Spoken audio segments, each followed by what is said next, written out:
आज की जो कंपनी है उसके रिटर्न के ऊपर बात करें तो 2 इयर्स में 230% का रिटर्न, 3 इयर्स एंड 1 ईयर में उतने बेहतरीन रिटर्न तो नहीं रहे हैं, बट हाँ फिर भी आपको अच्छा खासा रिटर्न यहाँ पे दिया ही है बनाकर अपने शेयर होल्डर्स को। बने रहिए वीडियो में आखिरी तक, क्योंकि हम लोग काफ़ी कुछ डिस्कस करेंगे कंपनी के बारे में, जैसे कि कंपनी के पूरे बिजनेस पोर्टफोलियो को समझने की कोशिश करेंगे, प्रेजेंस समझेंगे, फंडामेंटल, टेक्निकल और फिर चार्ट के ऊपर हम लोग डिस्कस करने वाले हैं।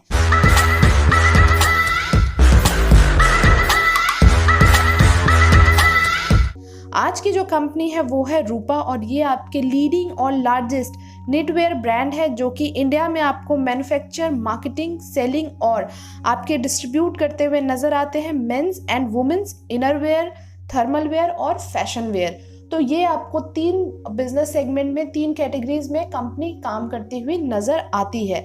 इनके जो प्रेजेंस रहे हैं वो आपके इनके आउटलेट के साथ साथ आपको जितने भी इसके खुद के वेबसाइट के साथ साथ या इनके खुद के आउटलेट के साथ साथ आपको वेरियस जो ई कॉमर्स प्लेटफॉर्म है अपने उन पे नजर आएंगे, जैसे कि अमेजॉन है, Snapdeal, Paytm, Flipkart and Myntra.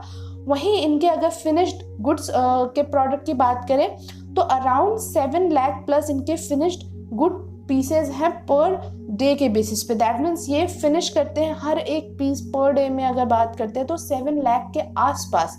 वहीं 1,25,000 प्लस इनके रिटेल आउटलेट आपको नजर आएंगे।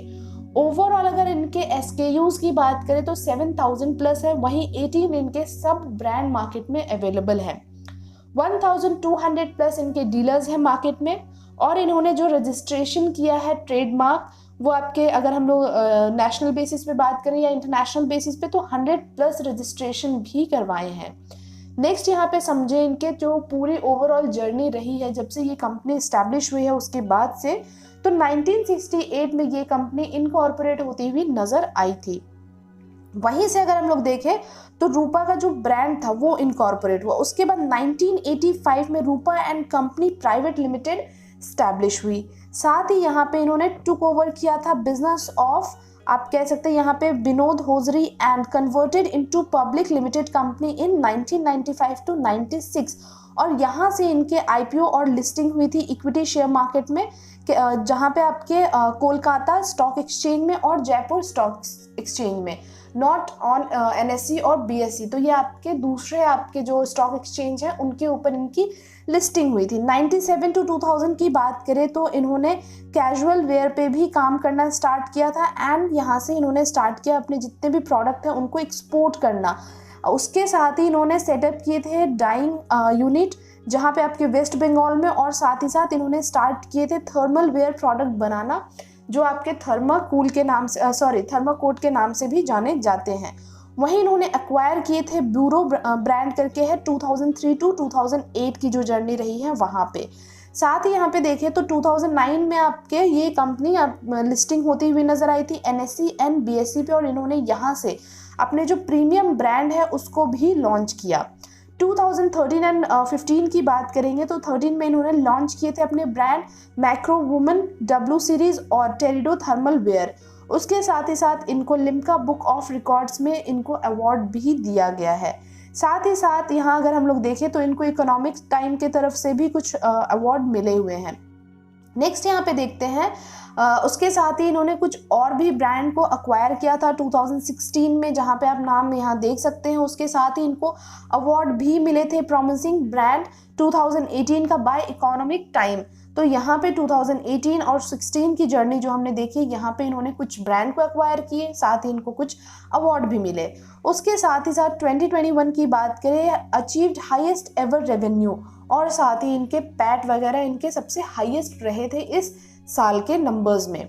उसके बाद बात करें इनके जो आप 3 कैटेगरीज देख रहे हैं, the first one is innerwear जिनमें आपके वेस्ट, ब्रीफ, ड्रॉर और साथ ही साथ लॉन्जरे, तो ये सारे प्रोडक्ट्स आते हैं। थर्मल वेयर की बात करें तो वेस्ट, अपर एंड लोअर के प्रोडक्ट्स आते हैं। कैजुअल की बात करें जहाँ पे लेगिंग्स, उसके साथ ही casual wear, socks, T-shirt, bermudas and tracks, तो ये सारे और कुछ इनके विंटर फैशन के भी प्रोडक्ट आपको इसमें नजर आएंगे। तो ये हो गए इनके 3 जो अनपैरेलल्ड प्रोडक्ट पोर्टफोलियो है वो। उसके बाद बात करें brand of every demographic and budget, तो हर एक डेमोग्राफिक और बजट को मद्देनजर रखते हुए भी इन्होंने प्रोडक्ट आपके लिए लॉन्च किए हैं। यहाँ अगर हम लोग देखें तो आपके कुछ प्रोडक्ट है जो आपके मेंस के लिए आते हैं, फ्रंट लाइन है, यूरो, मैक्रोमैन। साथ ही यहाँ पे आपको आपके देखने को नजर आएंगे मैक्रोमैन के आपके कुछ और प्रोडक्ट हैं जो कि आपके प्रीमियम सेगमेंट में है। सुपर प्रीमियम सेगमेंट की बात करें FC UK आपके नज़र आ रहे हैं। वहीं अगर मिड प्रीमियम की बात करें तो आपके जो मेंस के लिए प्रोडक्ट है वो है फ्रंट लाइन, यूरो। उसके साथ ही साथ आपके men's plus women plus kids की बात करेंगे तो इकोनॉमी सेगमेंट में भी इनके कुछ प्रोडक्ट है जो कि आपके जॉन के नाम से है। साथ ही मिड प्रीमियम सेगमेंट की बात करें तो थर्मोकॉट या फिर आपके टोरिडो, फ्रंट लाइन, तो ये सारे आपके प्रोडक्ट हैं। प्रीमियम सेगमेंट की बात करें तो यहाँ पर भी आपको कुछ प्रोडक्ट नज़र आ रहे हैं जो कि है fruit and local, I think यहाँ पे विजिबल नहीं है, बट आपके प्रीमियम सेगमेंट आप सेकंड लास्ट आप देख सकते हो। उसके साथ ही साथ सुपर प्रीमियम प्रोडक्ट में आपके यहाँ कोई भी प्रोडक्ट नहीं है जो men's plus women's plus kids के लिए। अगर हम लोग ब्रांड देखें अक्रॉस वुमेन, जो स्पेशली वुमेन्स के लिए है, तो यहाँ पे मिड प्रीमियम सेगमेंट में सॉफ्ट लाइन एंड फेमोरा, तो ये इनके प्रोडक्ट हैं। और प्रीमियम सेगमेंट में आपके मैक्रो वुमेन के लिए भी प्रोडक्ट आपको नज़र आ रहे हैं। तो ये हो गए इनके जो आप अभी तक आपको डाइवर्स्ड आप कह सकते हैं प्रोडक्ट, या फिर आपके जिस तरीके से ये टारगेट कर रहे हैं various demographics and various type of जो आपके वेरियस कैटेगरीज होते हैं बजट के, उन सबको ये आपको टारगेट करते हुए नज़र आ रहे हैं और हर एक सेगमेंट के लिए ये आपको प्रोडक्ट बनाते हुए नज़र आते हैं। तो यहाँ तो हमने ये सारी चीज़ें देखी है। अब बढ़ते हैं वीडियो में आगे की तरफ। यहाँ अगर देखें जो इनके state art of manufacturing facilities है वो कहाँ कहाँ पे है, तो वेस्ट बंगाल में, तमिलनाडु, कर्नाटका और गाजियाबाद, दैट मीन्स NCR। तो यहाँ आपके 4 अलग अलग जगह पे इनके प्रोडक्शन या फिर मैन्युफैक्चरिंग फैसिलिटी आपको नज़र आ रहे हैं, जहाँ से इनके आप देख सकते हैं जो प्रोसेस है नीटिंग का, फिर then dyeing, cutting and stitching, तो इनके सारे आपके प्रोसेस भी नीचे लिखे हुए हैं, वो आप चाहें तो पढ़ सकते हैं। जैसे नीटिंग में state of art knitting process done at our manufacturing plant, तो इनके मैन्युफैक्चरिंग प्लांट में नीटिंग के काम होते हैं। देन इनके डाइंग के होते हैं जहाँ पे ये मेंटेन करते हैं क्वालिटी स्टैंडर्ड, और यहाँ से डाइंग एंड ब्लीचिंग वगैरह होते हैं कपड़ों के। कटिंग की बात करें तो कटिंग में भी ये अपने कुछ चीज़ों का ध्यान रखते हैं। साथ ही स्टिचिंग, तो यहाँ पे ये सारे प्रोसेस होते ही रहते हैं। साथ ही यहाँ बात करें तो 25 टन्स पर डे के बेसिस पे इनके यहाँ पे फैब्रिक डाई किए जाते हैं। वहीं 3 टन पर डे के बेसिस पे इनके यॉन जो होते हैं वो डाई किए जाते हैं। 7 लाख प्लस अगर हम लोग बात करते हैं, जो हमने फिनिश्ड गुड की बात की है, पर डे के बेसिस पे इनके यहाँ पे गुड्स जो हैं, जो इनके प्रोडक्ट है वो आपके रेडी होते हैं। वहीं इनके SKUs के ऊपर भी हमने बात किया ही था पिछले स्लाइड के ऊपर, जहाँ पे 7000 प्लस इनके SKUs मार्केट में अवेलेबल है। साथ ही यहाँ पे देखें इनके पैन इंडिया के बेसिस पे प्रेजेंस भी रहे हैं, जहाँ पे 1,25,000 इनके रिटेल आउटलेट के साथ साथ 1200 प्लस इनके आपके डीलर भी देखने को मिलते हैं। तो कुछ आप यहाँ देख सकते हैं जो आपके मैप है, वहाँ पे आपके कुछ फोकस्ड मार्केट है जो आपके ऑरेंज में हाईलाइट किए गए हैं, ग्रोइंग मार्केट जो है वो आपके ग्रीन में हाईलाइट किए गए हैं, जो सीडिंग मार्केट है वो आपके येलो में हाईलाइट किए गए। तो ये आप सारा चाहे तो यहाँ पे पढ़ सकते हैं। इनके अगर हम लोग एक्सपोर्ट की बात करें तो ये मिडिल ईस्ट कंट्रीज में एक्सपोर्ट करते हुए नजर आते हैं, just like UAE, Saudi Arabia, Kuwait, Iraq, Myanmar, Ukraine. तो ऐसे नंबर्स ऑफ कंट्रीज हैं जहाँ पे ये अपने प्रोडक्ट को एक्सपोर्ट कर रहे हैं।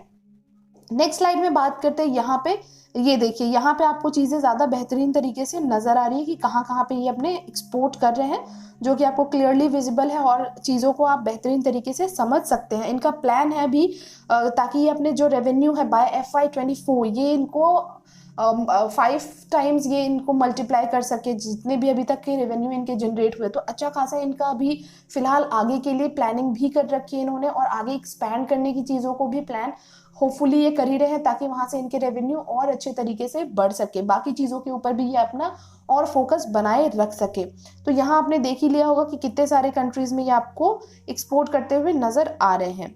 अब यहाँ पे देखते हैं इनके कुछ मॉडर्न रिटेल ट्रेड हैं, जहाँ पे करंटली इनके 150 स्टोर्स अवेलेबल हैं, जहाँ पे आप देखेंगे to have presence through 300 countries in the next 2 years. तो यहाँ से इन्होंने अराउंड 300 कंट्रीज में अपने प्रेजेंस बनाए हुए हैं जो इनके थ्रू रिटेल ट्रेड। अगर ब्रांड आउटलेट की बात करें तो करंटली इनके पास अराउंड 17 स्टोर्स अवेलेबल हैं, और ये अभी around adding 7 to 10 stores in the next quarter. उसके साथ ही साथ ये रोल आउट कर रहे हैं कुछ अराउंड आपके 150 मोर EBOs in the next 2 years। Online portals की हमने ऑलरेडी बात की है, जहाँ पे इनके कुछ ई-कॉमर्स प्लेटफॉर्म है, जैसे खुद के भी प्लेटफॉर्म पे इनकी अवेलेबिलिटी है, और साथ ही वेरियस जैसे अमेजॉन, फ्लिपकार्ट एंड वगैरह वगैरह। तो ये सारे आपके इस तरीके से इनकी प्रेजेंस भी बनी हुई। तो हर जगह ये हर तरीके से अपने जितने भी कस्टमर्स हैं, हर जगह ये अपने कस्टमर्स को टारगेट करने की कोशिश करते, चाहे वो ऑफलाइन तरीके से हो, चाहे तो फिर वो ऑनलाइन तरीके से हो। उसके साथ यहाँ हमने देख लिया कि कंपनी कितनी बेहतरीन और किस तरीके से टारगेट कर रही है बाकी चीजें। अब यहाँ देखते हैं जो एनालिस्ट है उनका क्या कहना है। तो 60% एनालिस्ट यही कह रहे हैं, आप चाहे तो आप यहाँ से बाइंग इनिशिएट कर सकते हैं, शेयर में आगे जा सकते हैं। कुछ का कहना है कि अगर आपको लगता है तो आप यहाँ से सेल आउट करके निकल सकते हैं, अपने जो भी आपने होल्डिंग्स है उसको स्क्वायर ऑफ करके आप इससे एग्जिट कर सकते हैं। बट आपको क्या करना है वो आप बेहतर तरीके से जानते हैं, तो वो आप खुद का डिसीजन खुद लीजिए और अपने फाइनेंशियल एडवाइजर से बट हाँ कनेक्ट करना बिल्कुल भी ना भूलें। नेक्स्ट यहाँ पे बात करते हैं जो इनके वैल्यूएशन है वो किस तरीके के हैं। तो कंपनी के वैल्यूएशन अच्छे नजर आ रहे हैं यहाँ पे, क्योंकि कंपनी जो है वो डिविडेंड भी अच्छे परसेंटेज में आपको प्रोवाइड कर रही है। 1.11% के आसपास इनका डिविडेंड यील्ड निकल के आ रहा है। EPS की बात करें तो EPS भी अच्छे हैं, अबव 20 के हैं, आपके 25.7 नजर आ रहे हैं। वहीं इंडस्ट्री पी और स्टॉक पी की बात करेंगे तो ये आपके अंडरवैल्यूड स्टॉक के तौर पे आपको नजर आ रहे हैं यहाँ पे। साथ ही क्वार्टरली रिजल्ट्स जो रहे हैं उसके ऊपर नजर डालेंगे तो जो आपके मार्च 21 के क्वार्टर थे वो ज़्यादा बेहतरीन थे, बिकॉज वहाँ पे 454 करोड़ के आसपास इन्होंने सेल्स जनरेट किया। बट पिछले 2 क्वार्टर से इसमें आपको डिप देखने को मिले हैं, जून 21 और सितंबर 21 में। और उसके बाद अगर इस क्वार्टर की बात करें अगेन दिसंबर 21 की, तो यहाँ आपको कंपनी वापस से सुधार इसमें देखने को मिल रहे हैं। इनके सेल्स के नंबर्स वापस से आपको बढ़ते हुए नजर आ रहे हैं। वहीं अगर ऑपरेटिंग प्रॉफिट पे नजर डालेंगे तो ऑपरेटिंग प्रॉफिट भी आपको बढ़ती हुई नजर आई है। जितने भी अभी तक क्वार्टर्स रहे हैं, जो 2 क्वार्टर में आपको डिप नजर आ रहे थे, उसके बावजूद इस क्वार्टर में आपको जिस तरीके से सेल्स में बढ़ोतरी देखने को मिली है, वहीं आपके ऑपरेटिंग प्रॉफिट में भी बढ़ोतरी नजर आए हैं। नेट प्रॉफिट पे नजर डालेंगे तो नेट प्रॉफिट में भी बहुत ज्यादा जंप तो नहीं है, बट हाँ आपको यहाँ पे भी नेट प्रॉफिट में भी अच्छा करती हुई कंपनी नजर आई है। तो ओवरऑल जो इनके क्वार्टरली बेसिस के रिजल्ट्स हैं वो अभी आपको अच्छे नजर आएंगे। ईयरली बेसिस पे बात करें तो ईयरली बेसिस के नंबर्स आपके काफ़ी बेहतरीन है। जैसा कि हमने ये भी देखा था कि जो 2021 के नंबर्स रहे हैं वो आपके अभी तक के सबसे अच्छे नंबर्स रहे। तो सेल्स के ऊपर अगर नज़र डालें तो 1120 करोड़ से ये 1313 करोड़ के आसपास सेल्स जनरेट करते हुए नजर आ रहे हैं इस 3 साल के टाइम फ्रेम में। तो जहां ये मार्च 2018 में 1120 थे, वहीं आपने देखा मार्च 2021 में 1313 है। ऑपरेटिंग प्रॉफिट की बात करेंगे तो ऑपरेटिंग प्रॉफिट भी बाकी साल से ये आपको इस साल काफ़ी अच्छा करती हुई नजर आई है, 257 करोड़। और नेट प्रॉफिट इनके बाकी जगह से बाकी जितने भी साल रहे हैं वहां से काफ़ी बेहतरीन नजर आया है, 175 करोड़, जितना ये नंबर आपको कभी बनते हुए नजर नहीं आया था। तो इनके ईयरली बेसिस के रिजल्ट्स और क्वार्टरली बेसिस के रिजल्ट्स दोनों ही काफ़ी बेहतरीन रहे हैं बाकी जितने भी क्वार्टर्स या बाकी जितने भी ईयर रहे हैं उसके मुकाबले। नेक्स्ट यहाँ पे बात करेंगे sales and profit growth percentage के ऊपर। तो प्रॉफिट ग्रोथ परसेंटेज में आपको एक अच्छा खासा जंप देखने को मिल रहा है, 18% टू 24% एंड देन 126%। तो सीधा सीधा आपको यहाँ अच्छा खासा एक जंप नजर आया है इनके प्रॉफिट ग्रोथ परसेंटेज में। सेल्स ग्रोथ परसेंटेज की बात करें तो ये भी आपको बढ़ते हुए नजर आए हैं कंटिन्यूसली, पिछले 5, पिछले 3 और इस 1 साल में नंबर्स काफ़ी बेहतरीन हो चुके हैं। वहीं ROE एंड ROC की बात करेंगे तो ये भी आपको स्ट्रॉन्ग नजर आ रहा है और ये भी आपको कंटिन्यूसली इसमें भी बढ़ोतरी देखने को मिली है 5 और 3 साल के मुकाबले। नेक्स्ट यहाँ पे देखते हैं कंपनी के ऊपर डेट। तो 104.52 करोड़ के आसपास का डेट भी है कंपनी के ऊपर एंड उसी के लगभग उससे थोड़ा सा ज़्यादा इनके पास कैश फ्लो फिलहाल अवेलेबल है जो कि 117.96 करोड़। तो जहां कंपनी के ऊपर डेट है, कंपनी के पास कैश भी अवेलेबल है। मे बी कंपनी प्लान कर रही है एक्सपैंड करने की, तो जिस वजह से भी डेट रहे हों। इसके पीछे का रीज़न अगर आप लोगों को पता है तो आप हमें कमेंट बॉक्स में बता सकते हैं, ताकि जो और व्यूअर्स हैं उनके लिए काफ़ी हेल्पफुल हो सके। नेक्स्ट यहाँ बात करते हैं शेयर होल्डिंग पैटर्न्स। तो मोस्ट ऑफ द होल्डिंग्स किसके पास है? प्रमोटर्स के पास 73% ऑफ द होल्डिंग्स, और साथ ही रिटेल्स एंड अदर्स की बात करेंगे तो 24% के आसपास होल्डिंग इनके पास है। FIIs के पास ओनली 3% की होल्डिंग्स नजर आ रही है। और वहीं प्रमोटर्स प्लेजिंग के ऊपर नजर डालेंगे तो किसी भी तरह की कोई प्लेजिंग ना इस क्वार्टर है ना तो पिछले किसी और क्वार्टर्स रहे हैं। बात करते हैं अब इसके 1 वीक के टाइम फ्रेम के ऊपर चार्ट पे नज़र डालते हैं, जहाँ पे आपको नज़र आ रहे होंगे कि 2020 के बाद इस शेयर में आपको काफ़ी अच्छा एक अप ट्रेंड देखने को मिला है, जहाँ पे आपको आप ये देख सकते हैं 1 सेकेंड, यहाँ से आप देख सकते हैं अराउंड ये 575 के प्राइस पे ये 2 बार जाके वहाँ से आपको ये नीचे प्रॉफिट बुकिंग के तरफ आपको जाता हुआ नज़र आया। ये हम लोग 1 वीक के टाइम फ्रेम पे बात कर रहे हैं और 2 बार आपको यहाँ से आप कह सकते हैं कि आपको वापस से इसमें थोड़ी सी बाइंग इनिशिएट होती हुई नज़र आई है। तो कुछ हफ्तों से वापस से आपको इसमें गिरावट तो देखने को मिले ही है। तो यहाँ से हमारे लिए एक बेहतरीन मौका निकल के आ सकता है कि हम अगर आगे के लिए इसमें इन्वेस्टमेंट करना चाह रहे हैं तो हमें थोड़ी सी ये आपको एक नीचे के प्राइस पे मिलने वाली शेयर है। नेक्स्ट अगर हम लोग बात करें 1 डे के टाइम फ्रेम पे, तो यहाँ से आप देख सकते हैं ये अपने 200 डे EMA के आसपास ये आपको सपोर्ट लेते हुए नजर आया है। तो मोस्ट प्रोबेबली आपको यहाँ से एक अप ट्रेंड वापस देखने को मिल सकता है और ये अपने पुराने प्राइस दैट मीन्स 575 के अराउंड 550 के प्राइस के अराउंड ये आपको जाता हुआ नजर आ सकता है। तो आप चाहें तो यहाँ से बाइंग इनिशिएट आप इसमें कर सकते हैं। तो आपके जो भी डिसीजंस हो वो आप हमें कमेंट बॉक्स में वो भी बता सकते हैं कि आप इसमें इन्वेस्टमेंट के लिए जा रहे हैं या नहीं जा रहे हैं। बाकी हमने आपको प्राइस बताया ही है, करंट प्राइस तो है ही बेहतरीन। बाकी अगर आपको थोड़े और डिप में मिल जाए तो वेल एंड गुड होगा। बाकी इसमें आपको जिस तरीके से मार्केट में कुछ हफ्तों से आपको प्रॉफिट बुकिंग दिखाई दे रही थी, कल के दिन आपको एक्सपायरी के दिन भी इसमें गिरावट देखने को मिली है। तो ये सारी चीज़ें होती रहती है मार्केट में, बट आपको क्या करना है वो आप अपने रिसर्च एनालिसिस और अपने फिनेंशियल एडवाइजर से कनेक्ट करने के बाद ज़्यादा बेहतर डिसीजन ले सकते हैं। बाकी हम तो यहाँ है ही आपको हेल्प करने के लिए।